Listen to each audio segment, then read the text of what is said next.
"Get your hands off that boy, or I swear I'll cuff you myself." The words didn't come from a cop. They came from a man in cargo shorts, a walkie-talkie clipped to his belt, and a plastic badge that said HOA Security Chief. And the person he was shouting at? A licensed paramedic kneeling over a dying teenager mid-CPR. That was the moment everything broke loose. Diego Rivera hadn't planned to be a hero that day. He was visiting his sister, just helping her move some furniture into the new condo she'd bought in the Pine Ridge gated community. It was a quiet place, all neatly trimmed hedges, pastel mailboxes, and too many "no trespassing" signs. As Diego carried a box of plates into the kitchen, a shriek pierced the spring air from the nearby basketball court. Within seconds, he was sprinting toward the sound, his paramedic instincts kicking in before he even consciously registered the situation. A teen boy, maybe 16 or 17, was sprawled out on the court's asphalt, lips turning blue, chest still. A group of kids stood frozen around him, one of them sobbing, "He's not breathing! He's not breathing!" Without hesitation, Diego dropped to his knees. "Call 911, he barked to a kid holding a phone. "Tell them it's cardiac arrest, adolescent male, CPR in progress." He began chest compressions with the steady rhythm drilled into his muscle memory, the kind that doesn't care about HOA rules or property lines. He counted under his breath, sweat already forming on his brow. After 30 compressions, he checked for a pulse. Still nothing. He pulled his bag around, retrieving the portable AED he always kept nearby. He had been off duty, sure, but he was never really off. Just as the AED signaled it was charging, a black SUV with Pine Ridge HOA enforcement stenciled on the side rolled up. Out stepped Rick Masterson, the self-appointed captain of the HOA's volunteer security force. Rick had the look of a man who played too much paintball and took HOA bylaws as if they were federal mandate. With mirrored sunglasses and a ridiculous tactical vest, he approached like he was raiding a drug cartel. "Step away from the resident," Rick barked. Diego didn't look up. "Medical emergency. I'm licensed. Go wait for EMS." Rick stepped closer, towering over Diego. "You have no right to be here. This is private property. You're not authorized. I'm ordering you to stop." Diego snapped his head up. "I'm saving his life." Rick didn't back down. "You're trespassing. Unauthorized medical practice. You're endangering him." "I'm a paramedic," Diego growled. "I've got ID. I've got gear. What I don't have is time for your HOA nonsense." Rick didn't flinch. Instead, he unhooked a pair of handcuffs from his belt. "Last warning." The kid's AED shocked. Diego resumed compressions, heart pounding as the boy's body jerked slightly, then slumped again. And then it happened. Rick lunged forward, grabbed Diego by the arm, and yanked him back mid-compression. "You're under citizen's arrest," he shouted as he forced Diego onto the ground. The crowd erupted in chaos. One of the teens recording screamed, "He was saving him! What are you doing?" Another kid ran up to Rick, pounding him with his fist. Someone called the police again. But it was too late. The boy on the ground, without those precious compressions, flatlined. No pulse. No breath. The AED blinked uselessly. Diego, still in cuffs, watched as the light went out of that kid's eyes. The cops arrived 6 minutes later. Diego was still cuffed, sitting on the pavement, visibly shaking. The officer who approached took one look at the AED, the trauma kit, and Diego's still open wallet with his EMT license, and just stared. "You arrested a paramedic?" he asked Rick, voice low with disbelief. Rick straightened. "He wasn't authorized to be here. This is private property. There are procedures." He didn't follow them. The officer didn't even respond. He walked over to Diego, helped him up, and removed the cuffs. Diego didn't say a word. He didn't scream. He didn't cry. He just stood there, staring at the body bag now being zipped up by the ambulance crew who had arrived far too late. That kid might have had a chance, until Rick decided to play cop. By evening, The video hit Reddit under the thread titled, HOA Psycho Arrests Paramedic During CPR, Kid Dies. Within hours it had 10,000 upvote. By morning, every major news outlet had picked it up. Hashtags like hashtag CPR arrest and hashtag Diego deserves justice trended globally. People were outraged. Some even called for Rick's arrest. Others demanded Pine Ridge's entire HOA board resign. The most viral clip was of Rick yelling, "He doesn't live here," while Diego shouted back, "He might not live at all." But the story wasn't over. Not even close. Diego didn't want fame. He didn't want a camera in his face. What he wanted, what he needed, was justice. And he knew exactly who to call. His older brother Emilio was one of the most aggressive civil rights attorneys in the state. The kind of guy who'd sued entire cities and walked away smiling. When Diego told him what happened, Emilio was silent for a long time. Then he said, "We're going to bury them." The next morning, Emilio held a press conference in front of the hospital where Diego had been treated for minor injuries. Cameras rolled. Microphones crowded his face. "My brother," Emilio said, "was not just assaulted. He was prevented from doing his job. He was stopped from saving a life. And we intend to hold every last person responsible." The crowd of reporters buzzed with questions. Diego stood beside his brother, face solemn but resolute. When asked what he wanted to say to the HOA, he finally spoke. "I hope they enjoyed their power trip," he said. "Because the real authorities are coming." And just like that, the tide turned. This wasn't just a case of overreach anymore. This was the moment a private HOA tried to play police, and cost a kid his life. And what they didn't know was that the paramedic they cuffed had a legal powerhouse in his corner, and a country full of supporters ready to see justice served. The following morning, Diego sat at the kitchen table in his sister's condo, staring at a mug of coffee that had long gone cold. He hadn't slept. Every time he closed his eyes, he saw the boy's face, blue-lipped, gasping, fading, and Rick's smug expression as he slapped those cuffs on. His hands still ached from where the metal had dug into his wrist.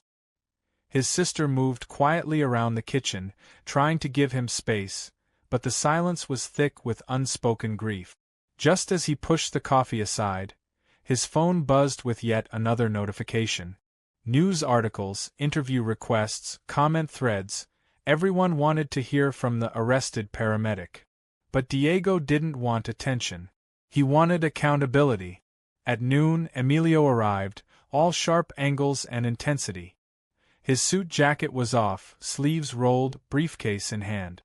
He didn't even sit before laying out a plan. "We're suing the HOA for no less than $10 million, he said flatly.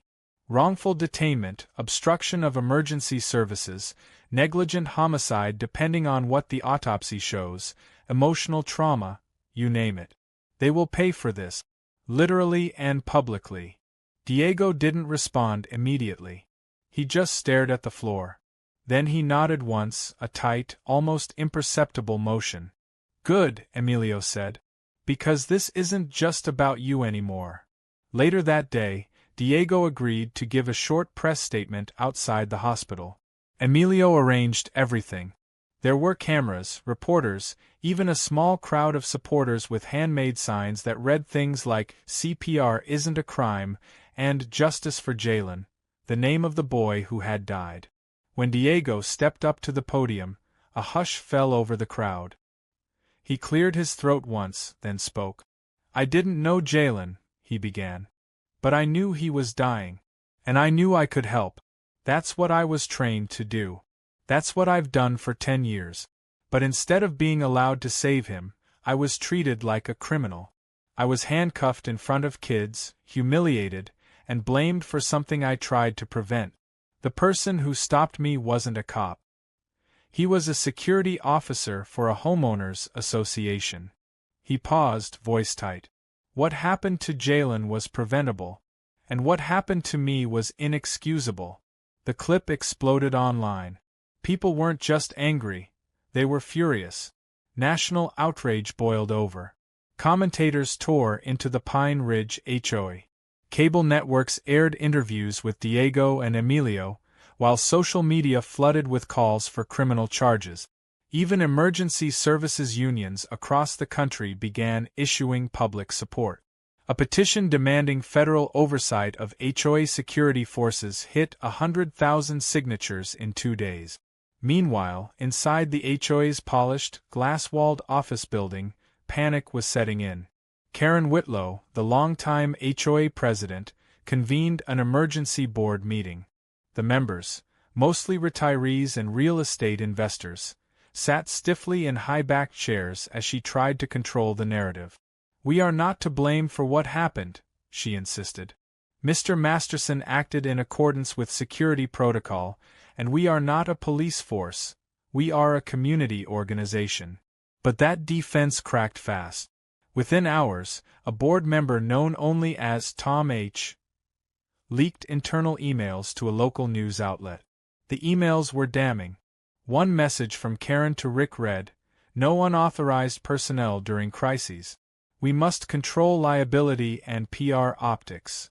Another, even worse, stated, "We don't care if they're licensed. If they don't live here, they don't touch our residents." The backlash was immediate. Commentators dubbed it the privatization of death. The term stuck. Emilio wasted no time. He used the leak as Exhibit A in his filing. The lawsuit hit Pine Ridge HOA like a grenade. It wasn't just about money anymore. It was about institutional abuse, racial profiling, and negligence that had resulted in a teenager's death. Emilio filed the complaint publicly, ensuring the press would cover every word. The HOA's PR team scrambled, releasing a half-hearted statement that claimed the emails were taken out of context. It backfired. People weren't buying it. Meanwhile, Diego tried to reach out to Jalen's parents.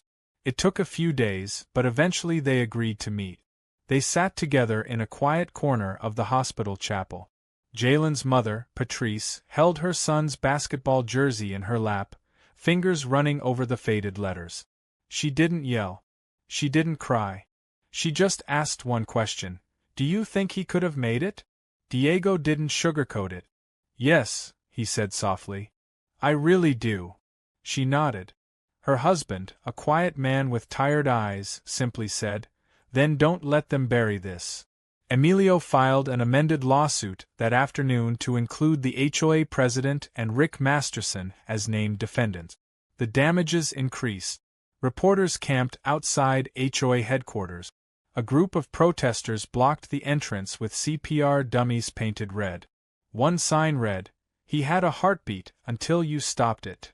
The pressure mounted. HOA residents began organizing their own meetings. Some were furious about the media storm, claiming it hurt property values. Others were demanding Karen resign and that Rick be terminated immediately. But Rick? He doubled down. He showed up on a fringe podcast in full faux military uniform, declaring, "I did what I had to do." That man was a stranger. He didn't belong. The interview went viral for all the wrong reasons. One clip showed him saying, "Real paramedics follow rules." A split screen showing Jalen's memorial made it onto national television. Rick became a symbol of everything wrong with unchecked authority in suburban America. By the end of the week, federal eyes were on the HOA. A representative from the Department of Justice confirmed they were opening an investigation into the incident and the HOA's internal policies. A local councilman introduced a proposal to ban private organizations from impersonating official first responders. People began calling it Jalen's Law. The HOA's insurance provider began reevaluating their liability coverage, and rumors swirled that the board was in disarray. But Diego didn't care about the chaos. He sat in his small apartment at night, staring at the ceiling, thinking of what more he could have done. Emilio kept him updated on every legal step, but Diego still carried the weight. One life lost. A good kid with a bright future. And all because someone thought authority mattered more than breath. Still, he wasn't broken. He was just getting started. because Diego knew this wasn't just about Jalen or himself. It was about every first responder who might one day hesitate because of rules made by people who'd never held a dying person in their arms. This fight wasn't over. Not even close. A week after the lawsuit was filed, the story had evolved beyond one tragic event into something much larger, a national conversation about unchecked HOA power, private security acting as law enforcement, and what happens when egos override emergencies. Diego watched it unfold from his couch, flipping between news networks, each one adding new layers of outrage. His name had become a symbol, but he hadn't asked for any of it. What mattered to him wasn't the attention, it was making sure something like this never happened again. On social media, clips from the incident continued to circulate. One particularly viral remix featured Rick's ridiculous quote, "You don't belong here," auto-tuned over footage of Diego being cuffed mid-CPR. It was shared by celebrities, medics, and even politicians. A GoFundMe created to support Diego's legal battle surpassed its goal within hours. Meanwhile, protests outside Pine Ridge's gated entrance swelled to dozens, then hundreds. EMTs showed up in uniform, some holding CPR mannequins with signs saying, "Let us work." Kids wore t-shirts that read, "He could have lived." Inside Pine Ridge, the once pristine community was in meltdown. Property values were dropping, insurance companies were threatening to walk, and the residents had started fighting among themselves. Some blamed Karen and the board for their smug, detached response to the crisis. Others defended them, saying Rick had only tried to protect the neighborhood. But the voices demanding accountability were growing louder. An anonymous letter was circulated among residents, calling for a vote of no confidence in the HOA board. It listed over a dozen failures, including misuse of security powers, lack of training, and creating hostile conditions for emergency responders. The final sentence read, "Jalen is dead because of HOA policy. That's not security, that's negligence." Meanwhile, Emilio was gathering more ammunition. A whistleblower named Lena, a former Pine Ridge security volunteer, came forward with evidence that shook even seasoned reporters. In a sworn statement, she revealed that Rick had created his own neighborhood patrol manual, filled with language copied from military field guides. He'd even held unauthorized training sessions where volunteers practiced detaining potential threats, using zip ties and hand signals. "He treated it like a militia," she said. "He made us believe we were the law inside those gates." Emilio filed the testimony with the court, attaching it as a supplement to the growing lawsuit. Things escalated when Lena also provided access to a private HOA message board. In the archived discussions, multiple board members, including Karen, had debated limiting non-resident interventions during medical situations, citing liability risks. One post from Rick read, "Even if they're trying to help, if they're not in the system, they're a threat." The messages were cold, clinical, and chilling. None of them mentioned compassion. None of them mentioned saving lives. It was all about control. When the screenshots leaked to the press, public fury reached a boiling point. Local leaders demanded a criminal investigation. The city council scheduled an emergency hearing. Reporters camped outside Karen's house. Rick hadn't been seen in days, but that changed when he made a dramatic reappearance on a fringe news podcast. Wearing his usual tactical vest and sunglasses indoors, he declared, "I did my duty. That guy was a trespasser. I'm the reason this community is safe." The host nodded, but even his audience seemed unsure. One clip showed Rick calling himself the last line of defense. The comments tore him apart. Diego watched the interview in stunned silence, then turned the TV off and sat in the dark for a long time. He couldn't understand how someone could twist reality so far that they believed they were the hero in the face of death. Rick hadn't made a mistake, he'd made a choice. A conscious, arrogant, fatal choice. Back at Pine Ridge, residents were demanding answers. An emergency town hall was called, and for the first time since the incident, Karen appeared in public. dressed in a stiff suit, flanked by lawyers. She stood on stage in the community center while dozens of furious homeowners shouted over her attempts to speak. One man yelled, "I bought a house, not a dictatorship." Another woman sobbed as she held up a photo of Jalen. "That was my son's friend," she said. "He could have been mine." The board tried to maintain order, but it was no use. The community was done with silence. A vote was demanded. A recall petition was signed that night by over half the residents. As all of this unfolded, Emilio received an unexpected call from a U.S. Senator's office. They wanted to discuss Diego's story and explore legislative reform to protect emergency responders from interference. A congressional hearing was being planned. Emilio could hardly believe it. What had started as a local tragedy was becoming a matter of national policy. He called Diego immediately. "They want you to testify," he said. "They want to hear from the guy who never stopped trying to do the right thing." Diego was quiet. "I'm not a politician." "You're a paramedic who got arrested for trying to save a life," Emilio replied. "They don't need a politician. They need the truth." Diego agreed. Back in Pine Ridge, tensions hit a breaking point. Someone spray-painted, "You let him die," across the HOA office's front doors. Rick's car was egged. Karen stopped appearing in public. The community pool was padlocked due to safety concerns, and half the neighborhood's residents were now openly discussing leaving. Real estate agents whispered about buyers backing out of deals. The entire neighborhood had become toxic. One of the final cracks came when a second paramedic, a woman named Denise, stepped forward to say she too had been stopped by HOA security months earlier when trying to reach a heatstroke victim at the community's lakefront. She was delayed by nearly 6 minutes because she hadn't scanned her ID at the gate, and a security volunteer insisted she wait for verification. That case hadn't gone viral. It had quietly faded. But now everything came roaring back. Denise's story confirmed the problem wasn't Rick. It was the entire system. Diego sat outside one night, watching the sunset from his sister's back porch, when a young boy walked up from the sidewalk holding something in his hand. It was a candle. "This is for Jalen," he said. "I didn't know him much. But my mom said you tried really hard. And I think that matters." Diego took the candle and lit it. The flame flickered in the breeze, warm and stubborn. Just like the fight ahead. Because this wasn't over.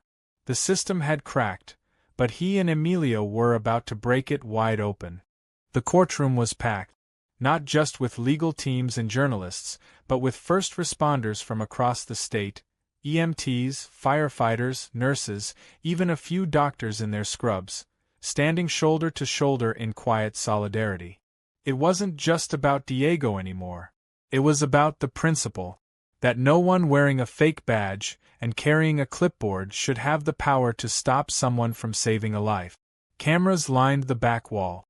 Reporters live-tweeted every moment. But inside, it was silent enough to hear the shuffle of shoes as the judge entered. The judge was a sharp-eyed woman in her 60s who had clearly seen more courtroom drama than a television writer could invent. But even she looked uncomfortable as she skimmed the documents in front of her. The list of charges and grievances against the Pine Ridge HOA was staggering. Emilio sat with Diego at the plaintiff's table, calm and prepared. Across from them sat Karen, HOA lawyers, and an empty chair where Rick Masterson was supposed to be. Word was he'd gone underground, refusing subpoenas and appearing on niche podcasts claiming the legal system was rigged. The first hours of the proceedings were procedural. Emilio laid out the case. Diego, a certified and licensed paramedic, acted within his legal duty to save a life. He was unlawfully detained by untrained security personnel operating under the directives of the HOA. The result was the death of a minor. The court filings included timelines, training records, and video footage. Every detail was airtight. Emilio had built the case like an architect designing a fortress, solid, unshakable, and strategically brilliant. Then came the depositions. Karen was first. She tried to maintain composure, answering questions with rehearsed precision. But it didn't take long for Emilio to find the crack. When asked if she understood the importance of uninterrupted chest compressions during CPR, she hesitated before saying, "I'm not a medical expert." Emilio nodded and calmly played the video. Diego, desperately performing CPR, Rick pulling him off, and the defibrillator's cold flatline tone cutting through the noise. The courtroom watched in breathless silence. When it ended, Karen looked visibly shaken. Emilio leaned forward. "So you, not being a medical expert, still chose to implement a policy that gave your security team the authority to stop someone from saving a child's life?" Karen fumbled. "It wasn't about stopping him. It was about verifying. Do you believe that child would have wanted you to verify credentials while his heart stopped beating?" She didn't answer. It only got worse. Next, Emilio called Lena, the whistleblower, who walked the court through Rick's self-made training manuals and paranoid philosophy of HOA supremacy. She recounted Rick's obsession with neutralizing outsiders, and described how he'd once told volunteers that a real emergency was the perfect chance to test their control. Her testimony hit hard. The jury watched every word, some of them visibly disturbed. Then came the surprise witness. A retired police captain who had worked a case involving HOA security interference years earlier. That incident had been quietly resolved, but his insight now painted a grim picture of a pattern. He explained how some HOAs used legal gray areas to justify gatekeeping even life-or-death situations. He looked directly at the jury when he said, "Private security playing cop without any training is a danger to every person who ever dials 911. The turning point came when Emilio revealed Exhibit C, a series of emails never seen by the public. They were retrieved through legal discovery and included a message from Karen to Rick just 1 week before Jalen's death. It read, "We can't have outsiders running around pretending to be heroes. They just make us look like amateurs." The implication was undeniable. They didn't want help, they wanted control. Emilio let the email hang in the air before slowly placing the printed copy on the evidence table. Karen's legal team scrambled, objecting, deflecting, trying to reframe everything as a misunderstanding. But the jury had heard enough. The emotional damage had been done. The courtroom was heavy with it. Still, Emilio wasn't done.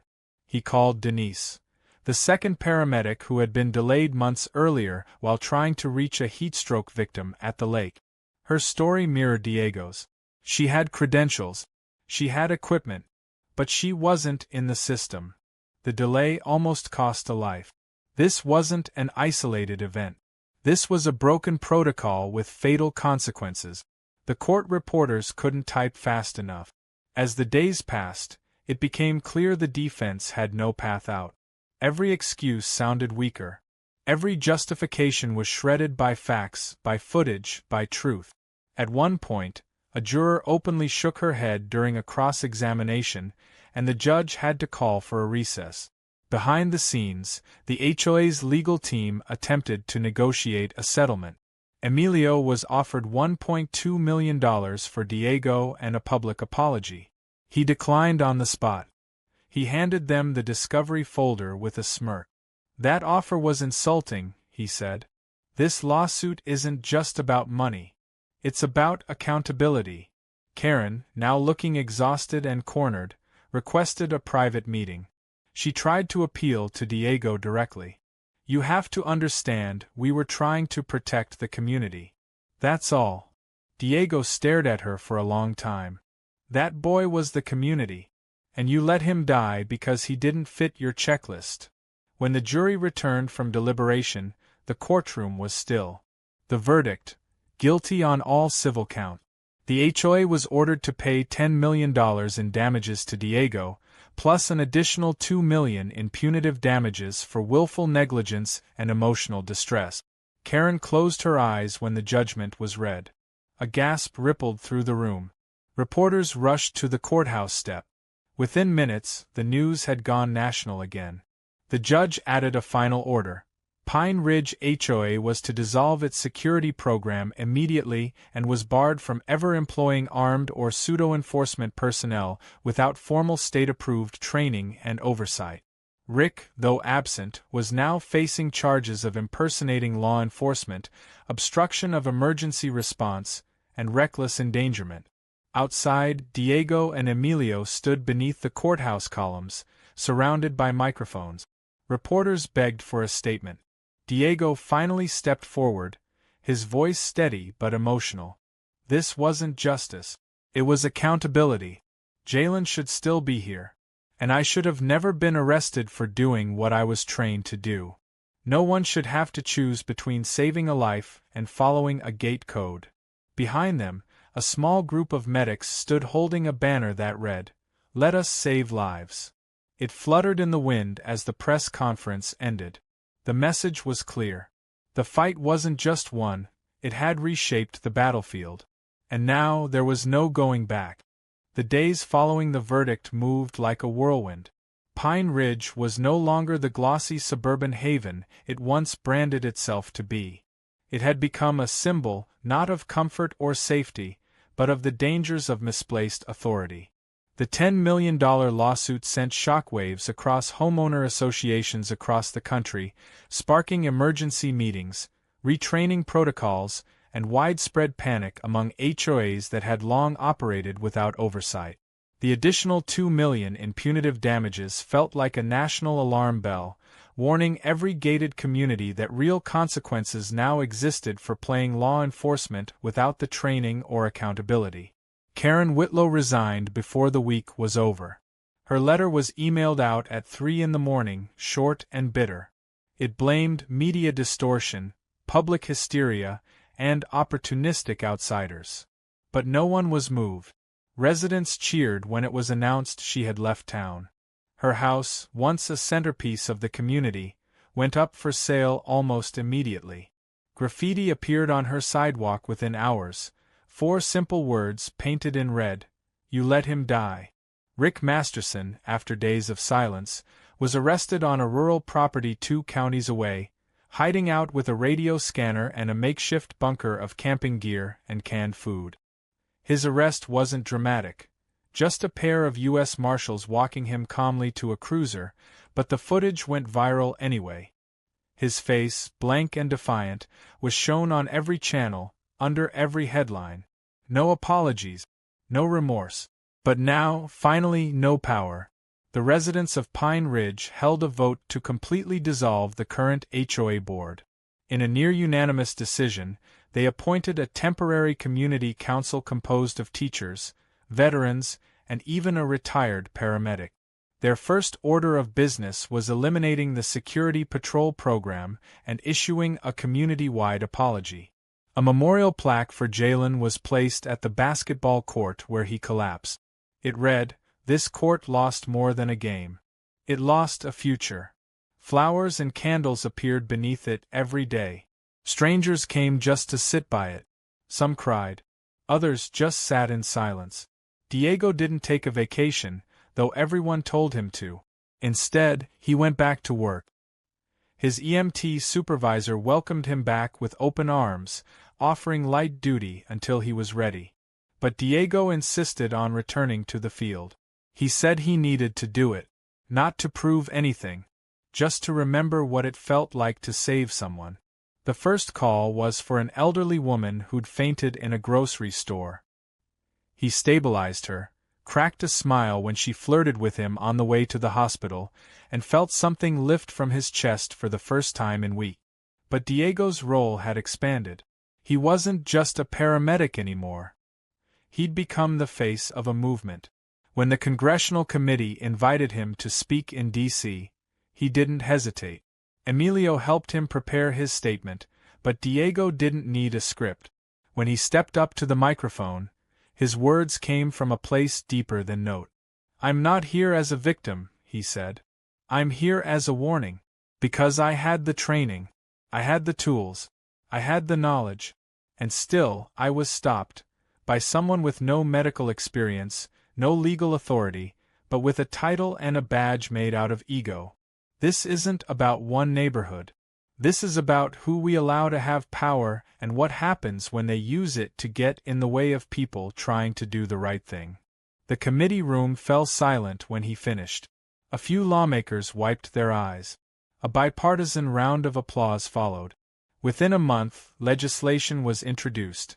An emergency responder protection bill informally named Diego's Law. It made it a federal offense to interfere with licensed medical personnel during active emergency treatment. It also set strict requirements for private security groups operating within HOAs, mandating transparency, reporting, and oversight by local law enforcement. It was just the beginning, but it was real change. Jalen's parents reached out not long after the bill was proposed. They asked Diego if he'd attend a small event they were organizing, a candlelight vigil at the court, on what would have been Jalen's birthday. Diego arrived quietly, slipping in among the crowd of friends, classmates, and neighbors. No press, no cameras, just people. Patrice, Jalen's mother, took the microphone and thanked everyone for their love and strength. Then she called Diego forward. He didn't expect to speak, but she held his hand and said, "You didn't fail our son. You honored him." Diego stepped forward, voice soft but unwavering. "I couldn't save Jalen. But I can try to make sure no one ever stops someone like me again. I owe him that much." After the vigil, as the candles flickered in rows along the court's edge, a young girl walked up and handed Diego a folded paper. Inside was a drawing, stick figures, a red heart, and a caption that read, "Thank you for being brave." It sat on his fridge from that day forward. With the settlement funds, Diego didn't buy a new house or car. He used a portion to create the Jalen Initiative, a nonprofit dedicated to CPR training, emergency access education, and legal advocacy for responders. The goal was simple: to make sure no responder ever had to explain why they were detained instead of helping. Emilio joined as legal advisor. Together, they held workshops across the country, training residents and HOAs alike. Not in how to protect property, but in how to protect life. A year later, Diego stood outside a school auditorium before giving a guest lecture on emergency response. As he waited, a group of teenagers gathered around him. One of them, wearing a hoodie that read "CPR Saves Lives," asked, "Hey, are you the guy who got arrested for helping someone?" Diego smiled. "Yeah, that's me." The kid grinned. "That's awesome." Diego laughed. Not because it was awesome. Not because any of it had been easy. But because even now, through all the pain, the chaos, and the lawsuits, something had survived. Something strong. Something good. And for the first time since Jalen's heart had stopped beating, Diego felt like the world had finally taken its next breath.